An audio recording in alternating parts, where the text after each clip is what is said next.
Hello everyone, আমি গিয়েছিলাম জুলপিয়া বঙ্গীয় মেলায় 11/1/2026 মানে রবিবার। সেদিনকে এত ভিড় হয়েছিল, মানে 12/1/2026 মানে সোমবার দিনকে মেলাটা শেষ ছিল, তাই রবিবার পড়েছিল 11/1/2026, তাই প্রচণ্ড পরিমাণে ভিড় হয়েছিল। সেদিনকে আমরা গিয়েছিলাম কারণ আমার প্রদর্শনীটা মানে পুরীর জগন্নাথ মন্দিরটা বাড়ি আনার দিন ছিল।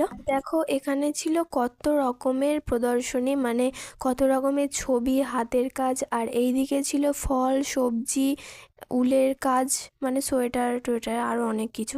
তারপরে আমরা প্রদর্শনীটা পরে নেব ভাবলাম, আগে মেলাটা ঘুরে নেব ভেবেছি। তাই দেখো মেলা ঘুরছিলাম, কত রকমের দোকান ছিল, পার্স, মানি ব্যাগ, চশমা, টুপি, সোয়েটার, আরও অনেক রকমের দোকান ছিল। তারপর খেলনার দোকান ছিল, এখানে ফুলের দোকান ছিল, নানা রকমের দোকান ছিল। ওগুলো ঘুরে দেখে নিচ্ছিলাম, তেমন কিছুই কিনিনি। তোমরা অনেকেই হয়তো ভাবতে পারো যে আমি প্রদর্শনীটা দিয়ে কিছু হয়েছে কি না, তো সেটা আমি তোমাদেরকে পরে বলবো। ভিডিওটা লাস্ট পর্যন্ত দেখো, দেখলেই বুঝতে পারবে। তো আমরা মেলা ঘুরে নিয়ে খাওয়ার দিকে চলে গেছি। এখানে প্রথমেই খেয়ে নিয়েছিলাম পাপড়ি চাট, তারপরে খেয়েছিলাম ভুট্টা পোড়া, তারপরে গজা টজা কিনে নিয়েছিলাম, তারপরে এটা সেটা খেয়ে তারপর চলে গেছিলাম ফুচকা খেতে। আমার ফুচকাটা ভীষণ প্রিয়, যেটাই যায় না কেন, যে কোনো মেলায় যায় না কেন, ফুচকাটা আমার খাওয়া চলবেই।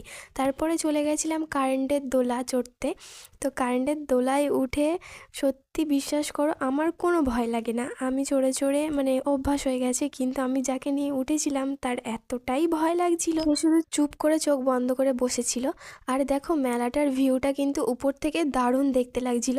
আমার তো খুব সুন্দর দেখতে লেগেছে, তোমাদের কেমন লেগেছে বলো। পুরো মেলাটাই দেখা যাচ্ছিল। পরে সব ঘোরা টোরা শেষ করে চলে এসেছিলাম প্রদর্শনীটা নিতে। আর দেখো এতটা ধুলো পড়েছে, মানে ধুলোর চিট পড়ে গেছে, বিশাল ধুলো, মেলাতেও বিশাল ধুলো উড়ছিল।